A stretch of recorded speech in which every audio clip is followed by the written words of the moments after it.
moving on to James's excellent progression of techniques or exercises when it comes to someone trying to learn how to control their lucid dreams, and really just highlights how great of a teacher he really must be at this stuff.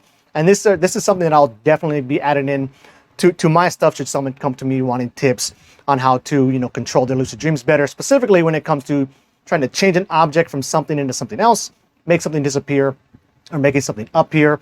And it all basically has to do with breaking your line of sight to the object before trying to implement whatever change it is you're trying to get. Now, of course, there's no reason why you couldn't just look directly at the object and then go ahead and have it change right before your eyes. But generally speaking, because we don't ever get to see stuff like that in real life, it just makes it kind of harder to come by now. If you really like shows or some cartoon where stuff like that happens all the time, I would imagine they would probably have an easier time at just looking directly at the object and making it change. But for the most part, it's a lot easier to, break your line of sight to the object and then look back at it and hopefully get it to change. I mean, that basically is still what I do the extreme vast majority of the time, right? Like for me, if I'm trying to find a dream character, I don't try to just to make them appear. I try to expect them to be behind me is pretty much my main one. Turn around, and then hopefully I can see them there. I'll look through a crowd and then hopefully have them pop up somewhere in the crowd, and then I can go ahead and interact with them. But it is a progression.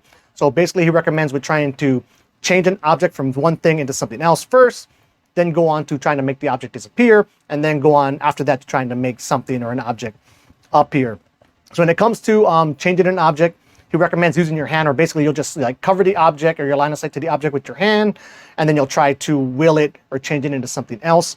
So you could use the force of will thing. What can also work too is using some mental imagery or imagination, right? So say I'm looking at a cup, I want to cover the cup, and then I want to try and change it into, I don't know, a PlayStation or something like that, right? So you cover it with your hand, you try to expect the change, move your hand, and hopefully it changed there. He does say how a lot of times it can be easier to start off with changing an object into something of similar size, before just trying to change, I guess, kind of like I said, a cup into a whole PlayStation, because a PlayStation is obviously bigger.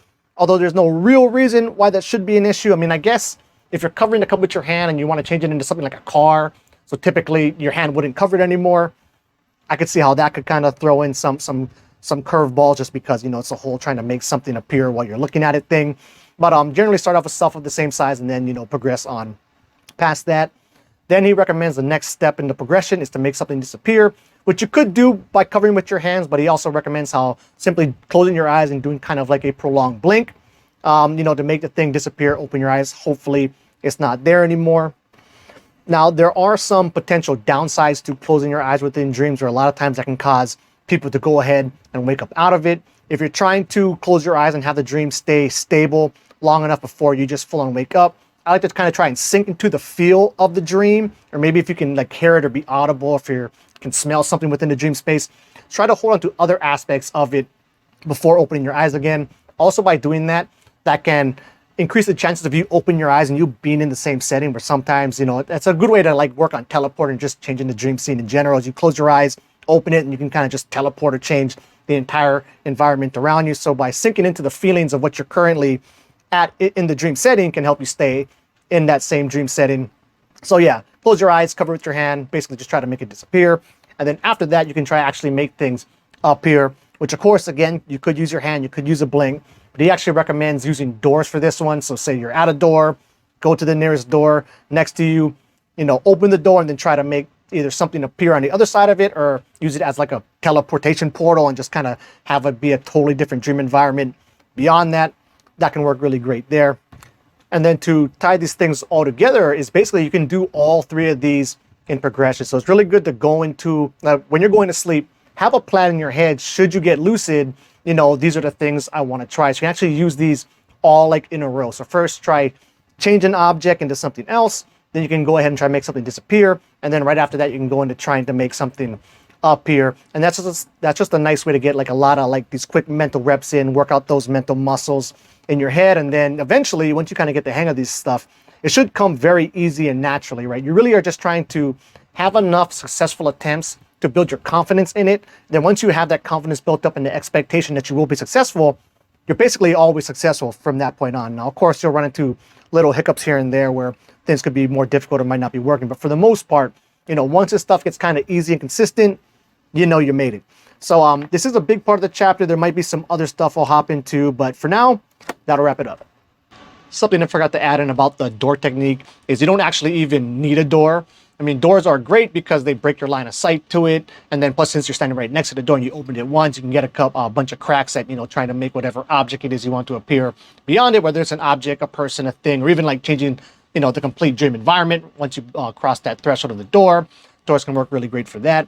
But you can also use like basically anything that breaks your line of sight to it. So he talks in here about, if you're coming around a corner, you can try to expect whatever object or person or thing you want to be around that corner, and that can work. You can just as easily like turn around and look behind you for the object. That's one I use pretty often. Or specifically when it comes to trying to find people, especially if I'm in like a crowded dream setting with a lot of dream characters, is I like to just kind of scan and look around the, the crowds of people trying to find whatever dream character it is I'm looking for. And actually, next up, we'll be talking a bit about dream characters here. But to wrap up this little section here on his hand, eyes, door technique, thought I'd close it out with this. Understanding and believing what you can do beyond a shadow of a doubt is the fundamental skill set that will make it possible for you to make practically anything appear anywhere you should want. You'll be able to reach into your pocket for whatever object you might seek. You can open doors and drawers and find what you need. You'll be able to make people appear out of thin air and change the environment around you. There will be absolutely nothing you can't accomplish right before your eyes if you truly understand. This might sound like something akin to Neo seeing the code in the Matrix, but really it isn't that complex. It's simple expectation and scale building, which I think is a great way to wrap it up. So until the next video, keep the lucid dreaming practice legit.